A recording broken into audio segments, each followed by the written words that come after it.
Olá pessoal, tudo bem com vocês? Meu nome é Camila Marques, eu sou professora doutora em Direito pela PUC Paraná, mestre em Direito pela PUC São Paulo, professora em cursos de graduação e pós-graduação e também advogada. Bom, pessoal, hoje estamos aqui para falar do grande sistema de juizados especiais, certo? E começaremos a nossa aula falando do juizado especial civil. Vem comigo para a tela. Olha só, pessoal. Aqui nós temos uma dimensão diferenciada. Quando pensamos na criação dos juizados, pensamos numa dimensão de processo diferenciada, uma dimensão que se preocupa com outros aspectos, com entrega do bem da vida de forma mais célere, mais rápida. Nos preocupamos com uma dimensão social, com as ondas de acesso à justiça, de que tanto falou o Mauro Capelletti. Enfim, aqui o foco, quando falamos de juizado, é na instrumentalização e na efetividade da tutela jurisdicional. Uma tutela jurisdicional mais célere, mais rápida, mais efetiva, certo? Então, olha só, foco nos problemas de acesso à justiça, de instrumentalização e efetividade da tutela jurisdicional. Então, vejam, aqui é importante. Trago a citação do professor Humberto Teodoro Júnior, que também é base para as nossas aulas, é obra fundamental e básica para as nossas aulas de juizado especial. Vejam, aqui o professor Humberto Teodoro Júnior, ele enfoca essa necessidade de nós sairmos um pouquinho, irmos além um pouquinho do estudo de categorias tradicionais do processo, como ação, cognição, enfim, e ir para questões de efetividade da tutela jurisdicional e de entrega mais célere da tutela jurisdicional. Vejam, destacando este trecho do professor, ele nos diz, vem para a tela comigo, a partir desse enfoque, os conceitos e as categorias fundamentais do processo deixaram de ser apenas os que a tradição doutrinária dividia, nos institutos da jurisdição, ação, cognição, coisa julgada, execução, dentre outros. Passaram a cogitar de outros elementos que assumiram notória proeminência, todos ligados ao problema de acesso à justiça, como os relacionados com os custos e a demora dos processos, em suma, com os embaraços ou obstáculos econômicos, culturais ou sociais que frequentemente se interpõem entre o cidadão que pede a justiça e os procedimentos predispostos a concedê-la. Ou seja, é preciso simplificar. A problemática do processualista, em outros termos, centrou-se na eficiência do processo, palavra-chave, eficiência do processo, na aptidão do instrumental da justiça para propiciar resposta que corresponda à garantia que a ordem constitucional prometeu aos cidadãos. Vejam, isso é bem importante.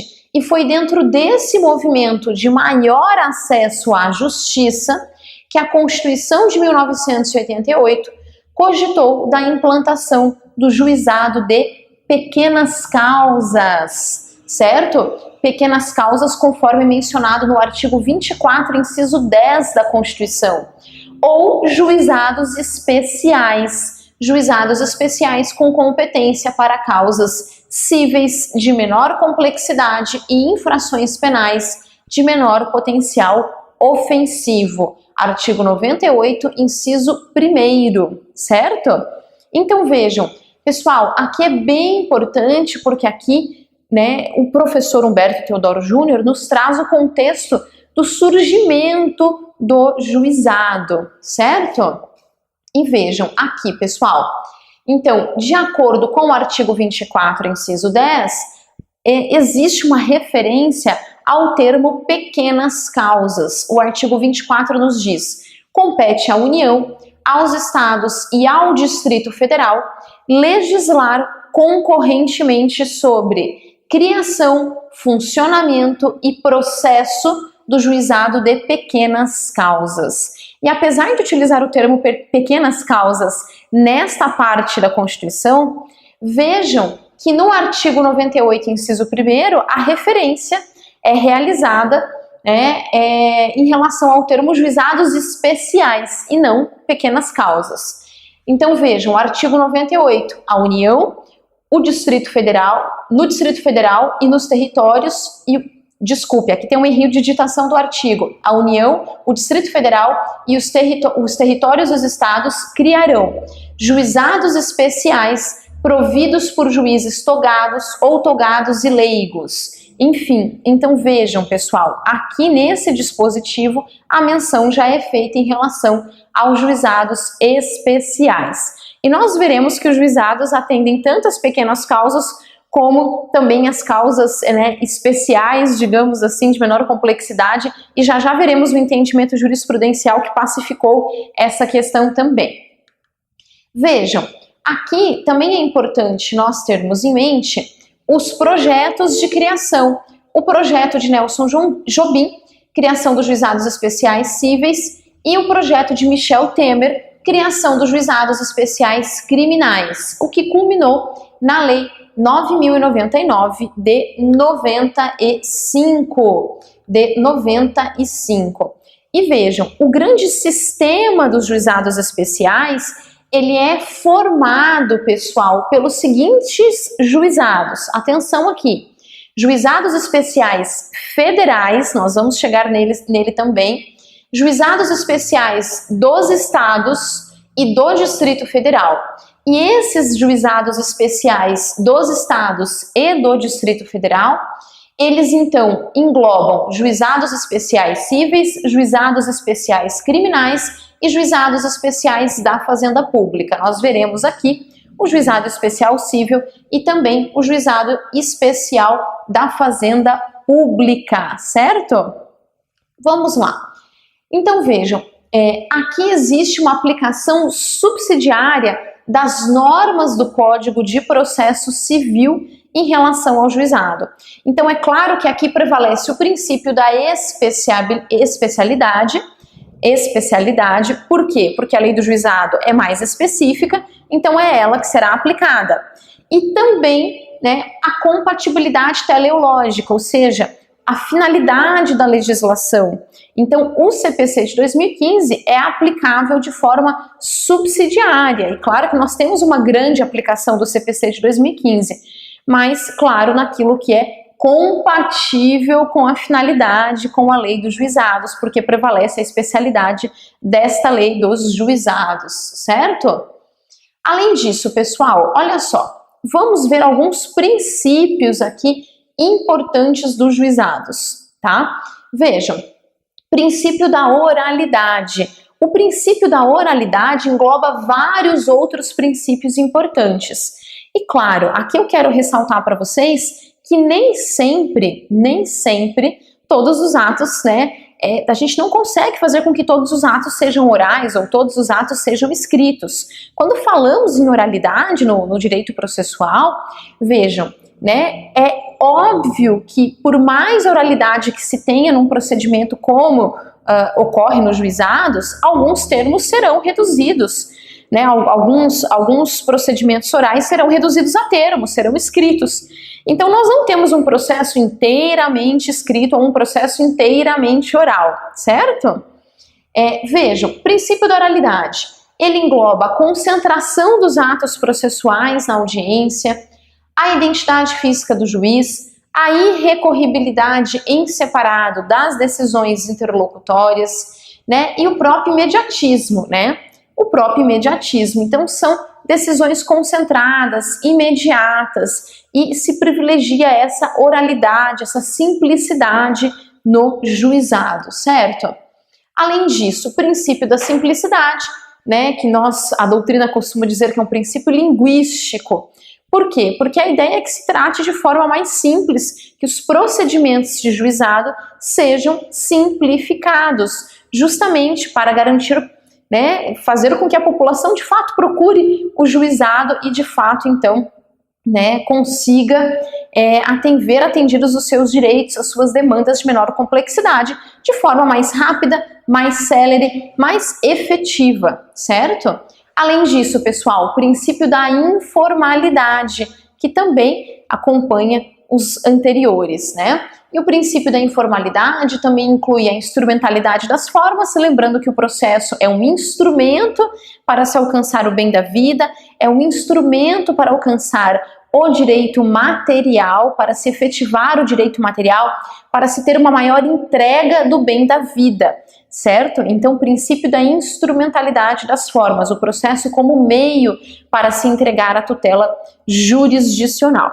Além disso, pessoal, o princípio da inexistência de nulidade sem prejuízo, ou seja, se o ato processual alcançou a sua finalidade, né, então, e não prejudicou as partes, então não precisamos decretar a sua nulidade, certo?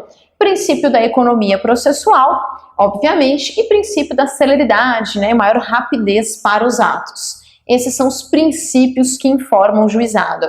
Aqui, mais uma vez, gostaria também de me valer das lições do professor Humberto Teodoro Júnior. Vamos ver, olha só, o professor nos diz o seguinte: o procedimento, na verdade, haverá de desembaraçar-se de toda a complexidade habitual do contencioso, cabendo ao seu condutor zelar para que tudo transcorra de maneira singela, transparente, livre de formas desnecessárias e inconvenientes, tudo dentro do menor tempo possível, com o mínimo de gasto para as partes. Vejam, o professor continua: o critério da simplicidade, informalidade, celeridade e economia processual, ressaltado pela lei especial, valerá em suma como constante advertência aos juízes em exercício no juizado, para que se libertem do tradicional zelo pelas formas dos atos processuais e saibam cumprir com fidelidade a mens, né, dessa vontade, dessa nova ordem processual. E além disso, pessoal, olha que interessante, o juiz é livre para dar ao feito o procedimento que se revelar mais adequado, rápida e justa, uma mais adequada, rápida e justa composição da lide. Claro, contudo, que não poderá afastar-se das garantias fundamentais do devido processo legal, cabendo-lhe orientar-se com liberdade, mas com respeito às necessidades de segurança das partes, sua igualdade e amplas possibilidades de participação em contraditório. Ou seja, é claro que deve-se também cuidar da segurança jurídica, dos atos, da igualdade entre as partes, e tudo isso tem o seu valor para os fins de procedimento e segurança jurídica.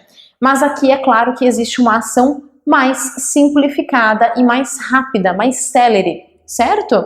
E lembrando sempre da participação em contraditório, ou seja, contraditório, revisando aqui aquele binômio ciência-resistência. Eu tenho o direito de ter ciência dos atos que o outro pratica, a outra parte pratica, e também de resistir a eles, se assim entender que devo fazê-lo. Então, binômio ciência-resistência. E mais do que isso, pessoal, né, numa nova visão do princípio do contraditório, vejam, contraditório também engloba aquele direito que a parte possui, de participar, né, de influenciar no convencimento do magistrado. E mais do que isso, além do contraditório, devemos ter em mente o princípio da cooperação, o dever de cooperação entre todos os sujeitos processuais, previsto no artigo 6º do CPC de 2015, certo? E vamos lá, pessoal, continuando aqui na nossa tela. Olha só, vamos falar sobre competência. Esse é um assunto um pouco extenso em relação ao juizado, certo? Então vejam, o artigo 3º nos diz: o juizado especial cível tem competência para conciliação, processo e julgamento das causas cíveis de menor complexidade. Causas cíveis de menor complexidade. Assim consideradas, o que são causas cíveis de menor complexidade? Iniciando o nosso estudo mais específico de juizado especial cível, âmbito estadual. Ainda não estamos falando de fazenda pública, ainda não estamos falando de juizado federal. Aqui é juizado especial cível. O que são causas cíveis de menor complexidade, pessoal? Vejam, as causas cujo valor não exceda a 40 vezes o salário mínimo são consideradas causas, então, de menor complexidade. As causas cujo valor não exceda a 40 vezes o salário mínimo, certo? Além disso, vejam, alguns enunciados importantes aqui, pessoal. Enunciado 39 do FONAGE, em observância ao artigo 2º da Lei 9.099 de 95, o valor da causa corresponderá à pretensão econômica objeto do pedido. E ainda, enunciado 50 do FONAGE, para efeito de alçada em sede de juizados especiais, tomar-se-á como base o salário mínimo nacional. Tomar-se-á como base o salário mínimo nacional, certo? Além disso, pessoal, enunciado 87 do FONAGE, a Lei 10.259 de 2001 não altera o limite de alçada previsto no artigo 3º, inciso 1º da Lei 9.099 de 95, ou seja, as demais leis relativas ao juizado da Fazenda Pública ou ao juizado especial federal não alteram esse valor de 40 salários mínimos previsto na lei que estamos estudando neste momento, que é a Lei do Juizado Especial Cível, Lei 9.099 de 95, certo?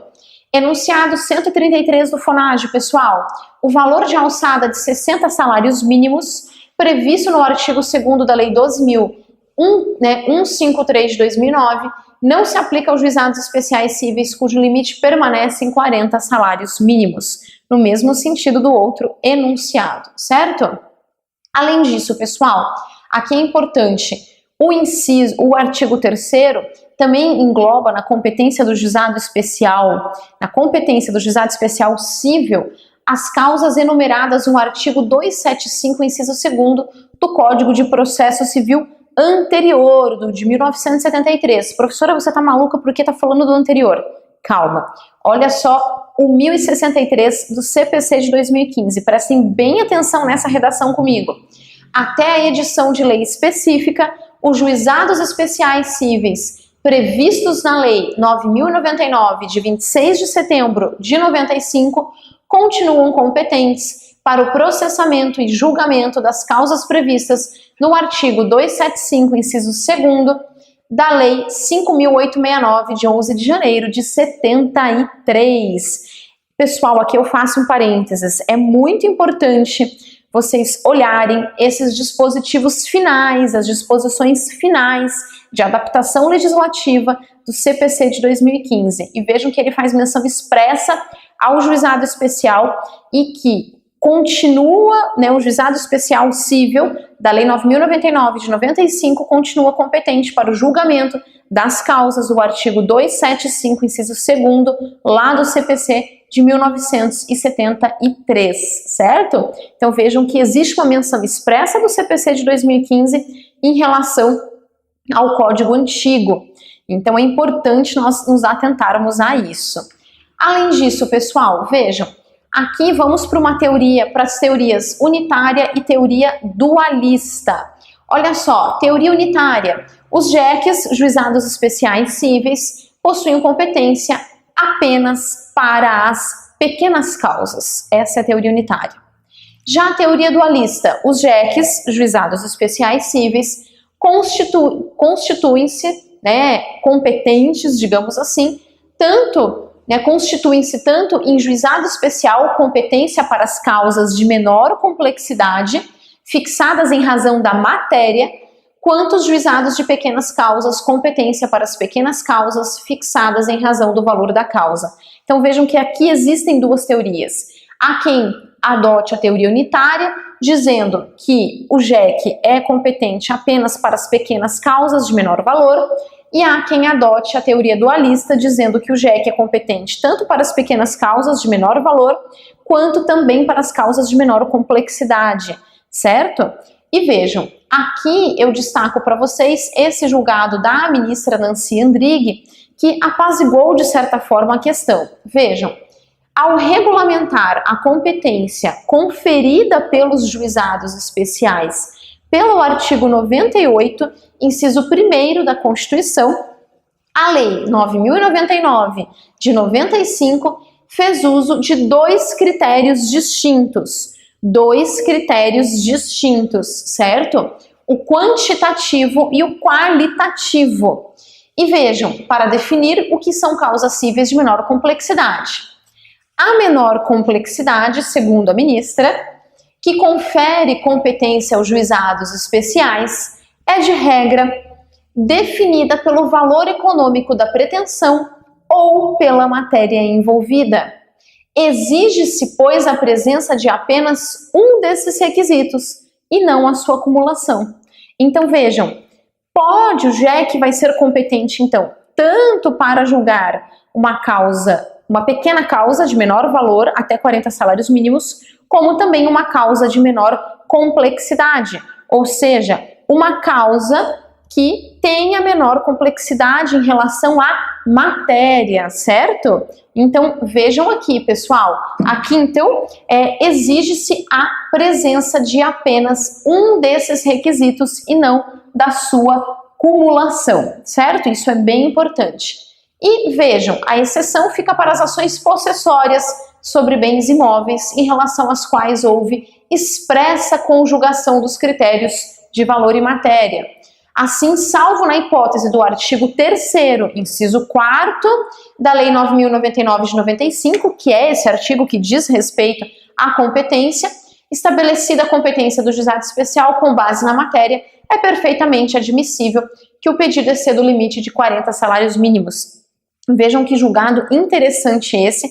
Por quê? Porque aqui diz que pode então acontecer casos que ultrapasse esse valor, mas que englobe causas de menor complexidade. Então aqui é um pouco mais polêmico e basta um critério ou outro segundo este julgado. É claro que na prática o que nós vemos mais é esse limite em relação ao valor, mas nada impede também que causas que sejam de baixíssima complexidade possam ser englobadas também pelo juizado, mas ficam aqui as teorias e atenção que, em regra, em relação a provas de concurso, considera-se o valor também.